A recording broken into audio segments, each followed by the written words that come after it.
একজন ভক্ত শ্রী রমণ মহর্ষিকে বললেন, ধ্যানের দ্বারা অন্তরে যাওয়ার পথ খুঁজে পাওয়া যায় না। মহর্ষি, তা ছাড়াই বা আমরা এখন কোথায় আছি?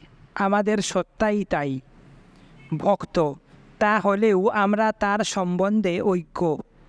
মহর্ষি, কি বিষয়ে ঐক্য আর কারই বা ঐক্যতা?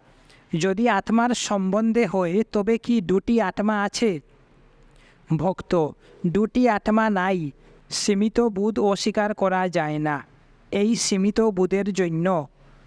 মহর্ষি, সীমিত বুধ কেবল মনের। তুমি কি সুষুপ্তিতে এটা অনুভব করেছিলে? তুমি সুষুপ্তিতে থাকো, তুমি তখন তোমার অস্তিত্ব অস্বীকার করো না। সেই আত্মা এক্ষণেও এখানে এই জাগ্রত অবস্থায় রয়েছে। তুমি এখন বলছো সীমিত বুধ আছে। এখন কি বা এমন হয়েছে যে দুটি অবস্থার মধ্যে পার্থক্য হয়েছে? পার্থক্যতা মনের জন্য হয়। সুষুপ্তিতে কোনো মন ছিল না, অপরপক্ষে এখন সেটা সক্রিয়। আত্মা কিন্তু মনের অভাবেও থাকে। ভক্ত, বোঝা গেলেও অনুভব হয় না।